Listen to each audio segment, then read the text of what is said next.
अगर आप government job की तैयारी कर रहे हो या ऑलरेडी गवर्नमेंट एम्प्लॉय हो तो ये वीडियो आपके लिए बहुत इंपॉर्टेंट है। आज हम बात करने वाले हैं 8th पे कमीशन की। और सबसे इंपॉर्टेंट चीज, सैलरी बनती कैसे है, बेसिक पे क्या होता है, अलाउंसेस का रोल क्या होता है, फिटमेंट फैक्टर होता क्या है और सैलरी पर क्या इम्पैक्ट पड़ता है। इस वीडियो के एंड तक आप खुद कैलकुलेट कर पाओगे कि 8th पे कमीशन आने के बाद आपकी सैलरी कितनी हो सकती है।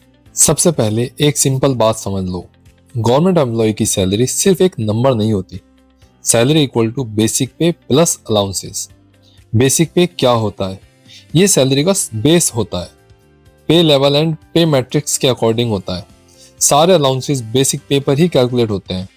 फॉर एग्जाम्पल, अगर किसी एम्प्लॉय का बेसिक पे 18,000 है तो अलाउंसेस इसी 18,000 के ऊपर मिलते हैं। कुछ मेन अलाउंसेस होते हैं जैसे डीए जिसको फुल फॉर्म होता है डियरनेस अलाउंस, एचआरए जिसका फुल फॉर्म होता है हाउस रेंट अलाउंस, टीए जिसका फुल फॉर्म होता है transport allowance. DA time time पर बढ़ता रहता है।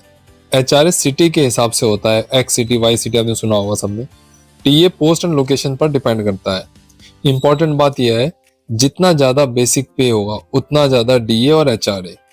इसीलिए पे कमीशन में सबसे ज्यादा फोकस होता है बेसिक पे बढ़ाने पर। पे कमीशन का काम होता है सैलरी स्ट्रक्चर रिवाइज करना, बेसिक पे इंक्रीज करना, फिटमेंट फैक्टर डिसाइड करना।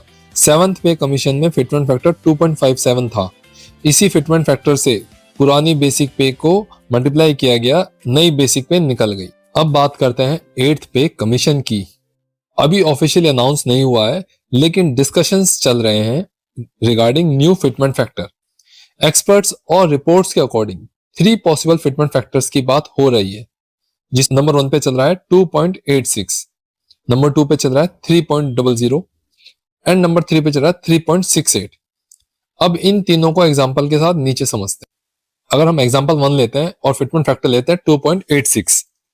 मान लो करंट बेसिक पे जो मिनिमम है अभी गवर्नमेंट में 18,000 है। बेसिक इसको कैलकुलेट करते हैं फिटमेंट फैक्टर के अकॉर्डिंग 2.86 के अकॉर्डिंग।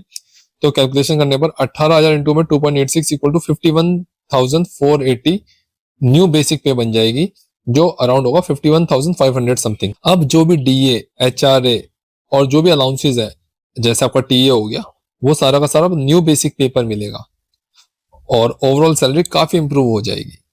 अब अगर हम फिटमेंट फैक्टर 3 लेते हैं तो उसके अकॉर्डिंग अगर हमारी बेसिक हम लगाते हैं 18,000 जो मिनिमम है भी गवर्नमेंट में, इंटू में 3 इक्वल टू 54,000, सीधा 3 इंटू इंक्रीज इन बेसिक पे। ये फैक्टर गवर्नमेंट के लिए मैनेजेबल है, एम्प्लॉयज के लिए सेटिस्फैक्टरी हो सकता है। अब बात कर लेते हैं फिटमेंट फैक्टर अगर 3.68 जो हाई डिमांड में है ऑलरेडी, अगर इसके अकॉर्डिंग होता है तो देखते हैं हमारे बेसिक पे क्या फर्क पड़ेगा। अगर हमारी बेसिक एट प्रेजेंट 18,000 हो है, इंटू में 3.68 इक्वल टू हो जाएगा 66,240। अगर ये फिटमेंट फैक्टर आता है तो सैलरी में मैसिव जंप होगा। इसका डायरेक्ट इम्पैक्ट पड़ेगा पेंशन, डीए, एचआरए और रिटायरमेंट बेनिफिट्स सभी पर। तो शॉर्ट में समझ लो, government salary equal to basic pay plus allowances, और अलाउंसेस का बेस होता है बेसिक पे। पे कमीशन बेसिक पे रिवाइज करता है एंड जब भी पे कमीशन लागू होता है तो हमेशा डीए 0 हो जाता है। 8th पे कमीशन में फिटमेंट फैक्टर सबसे इंपॉर्टेंट होगा। 2.86, 3 या 3.68 जो भी आता है सैलरी पर डायरेक्ट इफेक्ट पड़ेगा। अगर आपको ऐसे ही सिंपल लैंग्वेज में गवर्नमेंट जॉब्स और सैलरी अपडेट्स चाहिए तो चैनल को सब्सक्राइब कर लो। कमेंट में बताओ आपका करंट बेसिक कितना है, आप कौन से फिटमेंट फैक्टर एक्सपेक्ट कर रहे हो।